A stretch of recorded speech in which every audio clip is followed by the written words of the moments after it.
everybody. In today's video lecture we are going to continue with our sonnet Death Be Not Proud by John Donne, and as you can see this is what we had done in our previous video lecture in the introduction to the poem, and I had told you something about the author. Then I had also told you about what kind of poetry he wrote, and then we had done something about the title of the novel, of the poem also. What is the significance of the title? That it gives us the theme or the main idea. After that we had also done the structure of the novel and the rhyme scheme, which is very important. Even though I'm sorry, I'm again and again calling it a novel, the structure of the poem, even though we had done a sonnet, in the previous poem was also a sonnet, but the structure is very different because this is not a Shakespearean sonnet, this is a Petrarchan or an Italian sonnet, and in this the division of lines is an octave and a sestet. This is the kind of division, and the rhyme scheme also is written over here.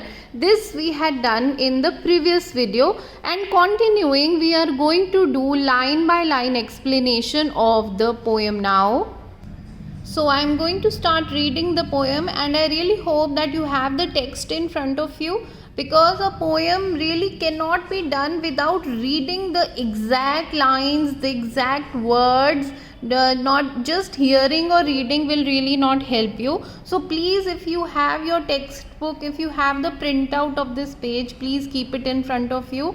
And I also request you again and again that whatever I write, the meanings, the explanations, you must also maintain a copy, written copy of it.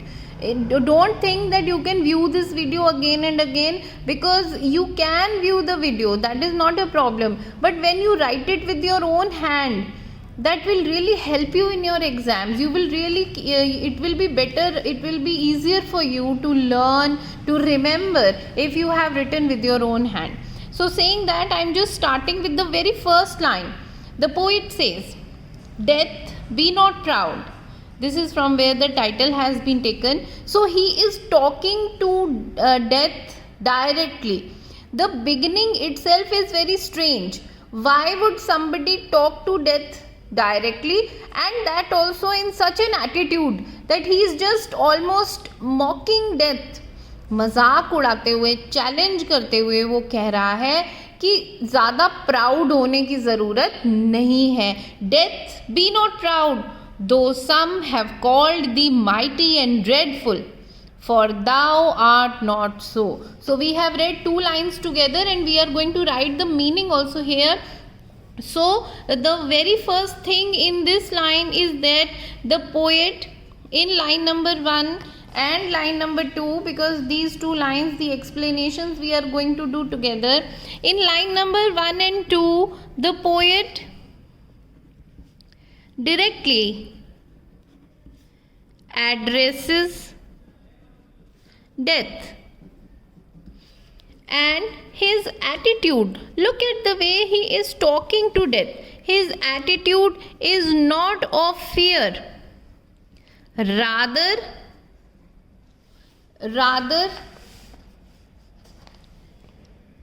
he is very mocking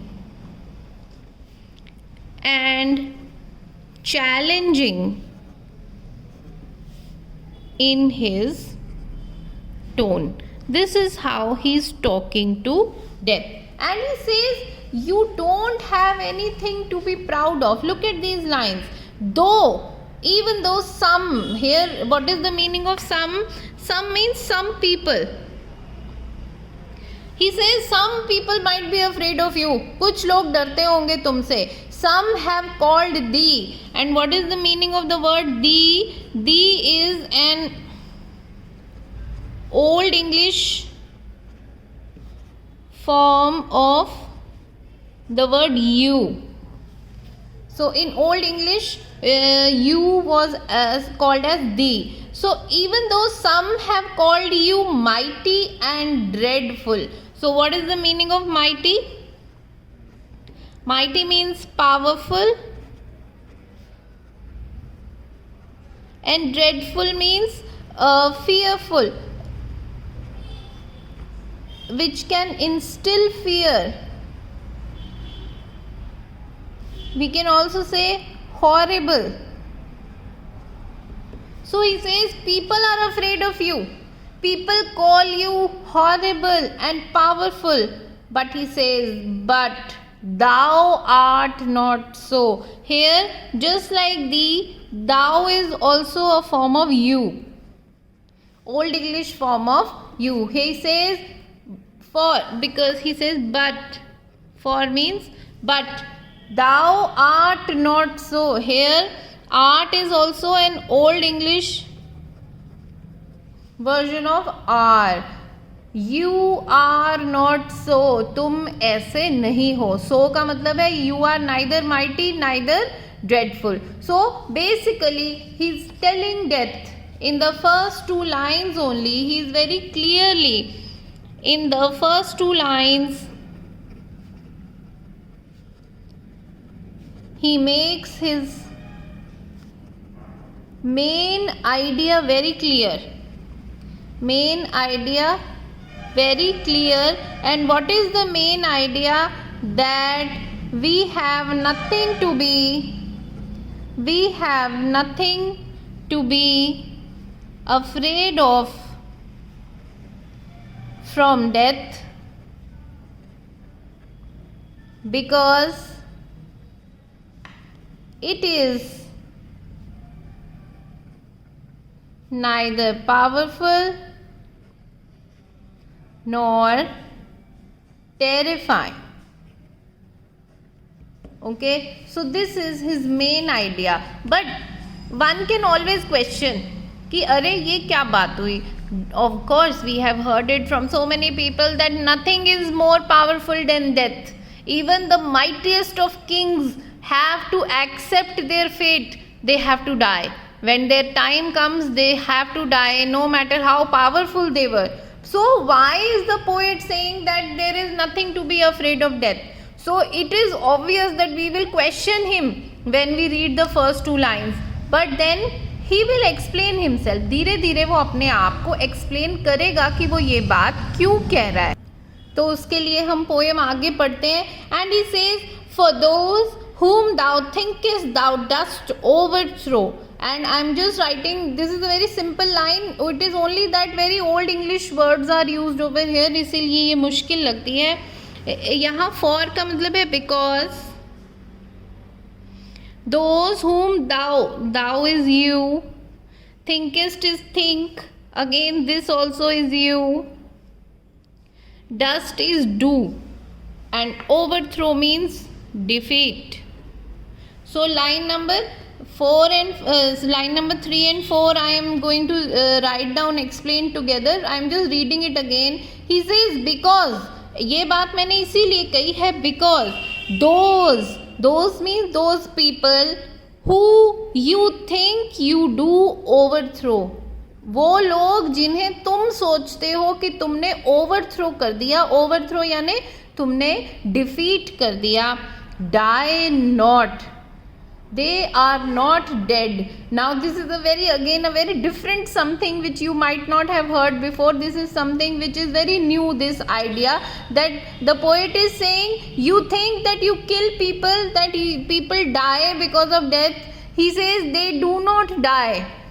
Poor death, nor yet canst thou kill me. Here the meaning of canst is can. He says people don't die, and let me tell you something more. You cannot kill me. तुम मुझे भी नहीं मार सकती हो. वो basically death को ये बोल रहा है कि तुम अपने आप को पावरफुल इसीलिए समझती हो क्योंकि तुम्हें लगता है तुमने लोगों को मार दिया. लेकिन असली बात तो ये है कि कोई मरता नहीं है और तुम मुझे भी मार नहीं सकती. Nor yet can thou kill me.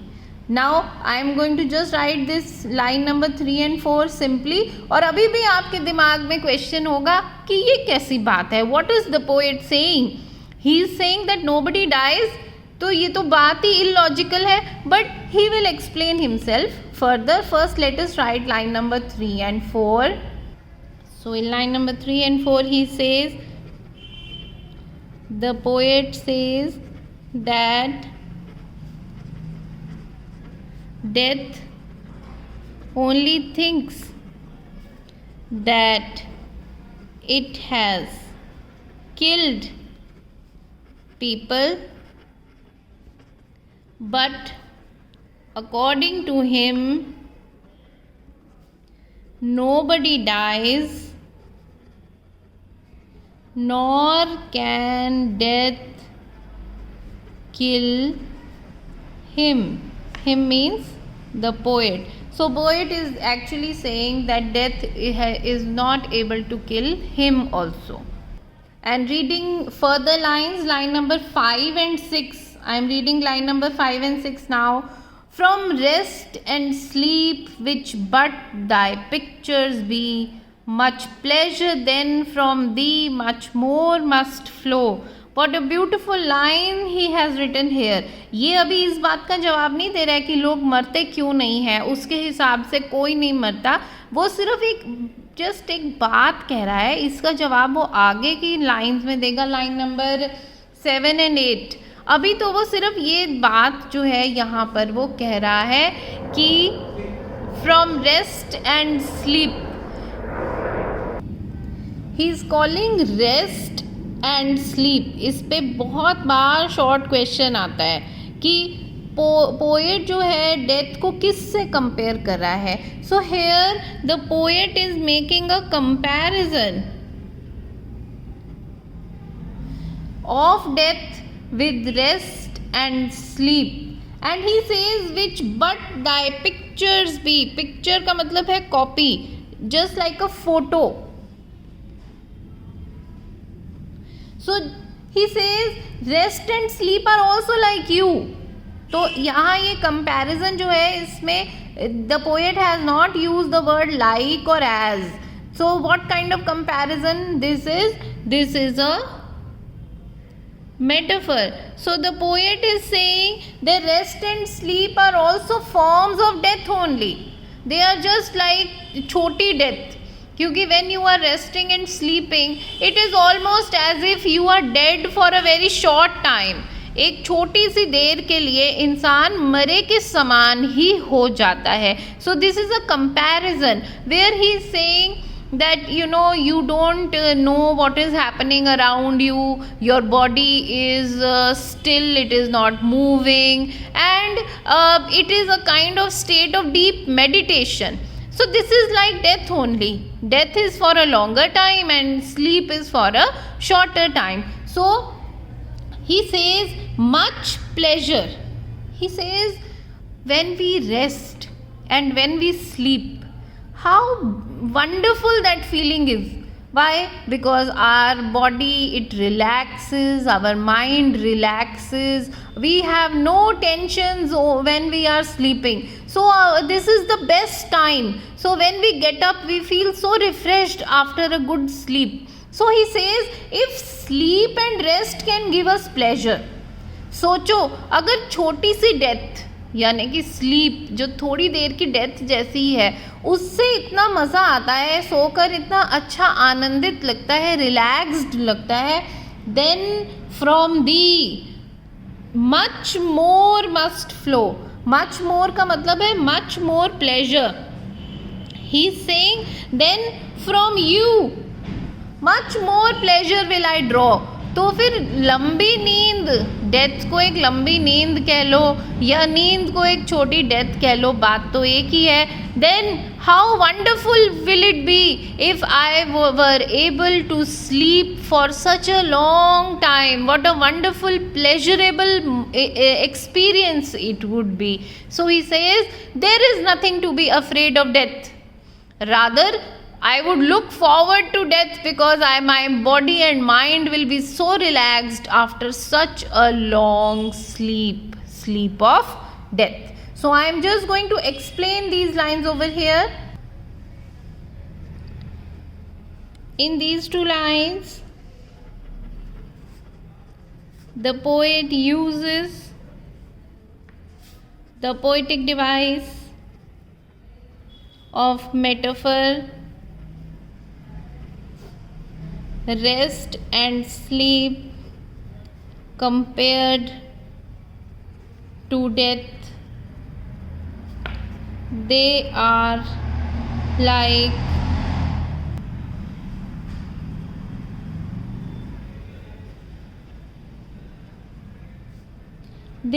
smaller or shorter versions of death. He also argues that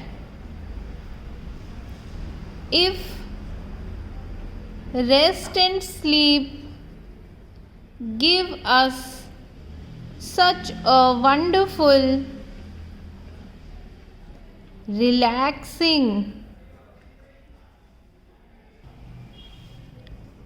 experience, then death, which is a longer sleep,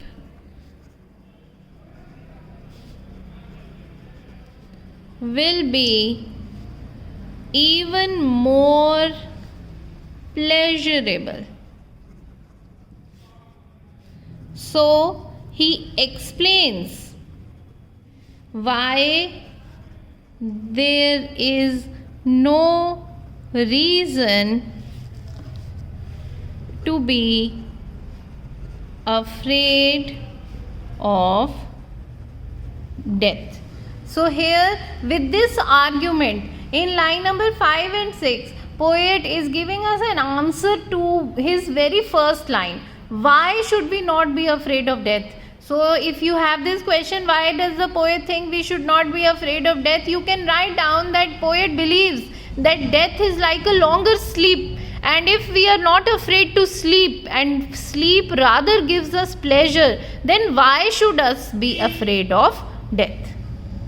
We have come to the last two lines of the octave, line number 7 and 8, and you will see how in the last two lines he is giving us an answer to line number 3 and 4.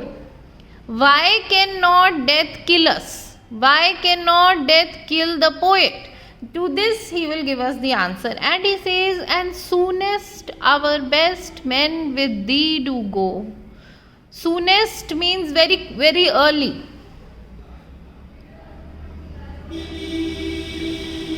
And with best men he means to say that the best people, the most wonderful people actually die early. ऐसा आपने कई लोगों के मुंह से सुना होगा कि अच्छे लोग भगवान के पास जल्दी चले जाते हैं. Almost similar thing is what the poet is saying over here. He says, best men, the people who are really good at heart, the best people, they die early. With thee do go, तुम्हारे साथ चले जाते हैं. They go with you. Rest of their bones and soul's delivery. What a beautiful line. He says, you cannot say that you kill them.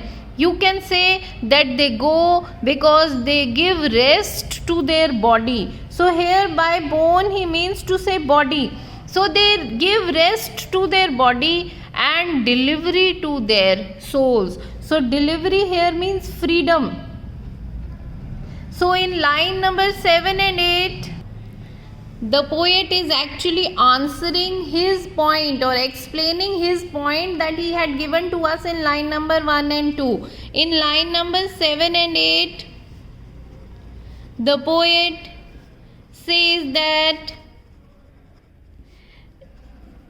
death takes away the best men early, or you can say the best people go with death soon because they have to give rest to their body and freedom to their soul. So this freedom and this rest, you can say this answers the questions that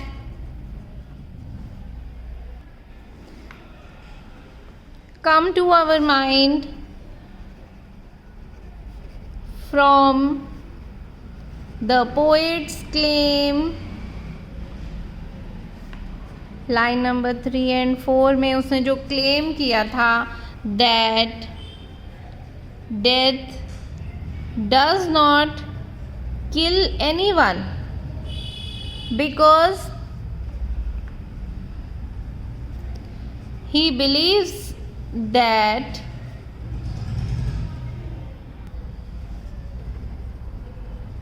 man's soul is always alive. It rather becomes free after death. So how can death claim that it has killed somebody when the soul is alive? So that is why he had said in line number 3 and 4 that nobody dies and you cannot kill me. The reason is that after death the poet believes that the body rests and the soul becomes free. So this is the answer to his point, his argument in line number 3 and 4. Now very simply in Hindi I am going to explain this octave, and in my next lecture we are going to cover the sestet. तो death के बारे में बात करते हुए poet इस poem को शुरू करता है और अपनी पहली 2 लाइनों में ही वो डेथ को बिल्कुल चैलेंज करते हुए कहता है कि तुम्हें किसी बात का घमंड करने की ज़रूरत नहीं है, प्राउड होने की ज़रूरत नहीं है, क्योंकि तुम ना तो पावरफुल हो और ना ही तुमसे डर लगता है, क्योंकि तुम चाहे कोई भी ये बात कहता हो तुम ऐसी नहीं हो, क्योंकि तुम ऐसा सोचती हो कि तुमने बहुत लोगों को डिफीट कर दिया, हरा दिया, मार दिया, लेकिन असली बात यह है कि कोई मरता नहीं है। रादर वो डेथ को पुअर डेथ कहते हुए कहता है। पुअर का जैसे हम किसी को कहते हैं बेचारी, तो कितनी अजीब बात है, डेथ जो कि अपने आप को बहुत पावरफुल समझती है, पोएट रादर उसे ये कह रहा है that you are poor death and he says nor yet, तुम मुझे भी मार नहीं सकती हो, कैंस्ट दाउ किल मी, तुम मुझे भी नहीं मार सकती हो। And then he makes the comparison of death, death को की तुलना मेटाफर का यूज़ करते हुए डेथ की तुलना रेस्ट और स्लीप से कर रहा है।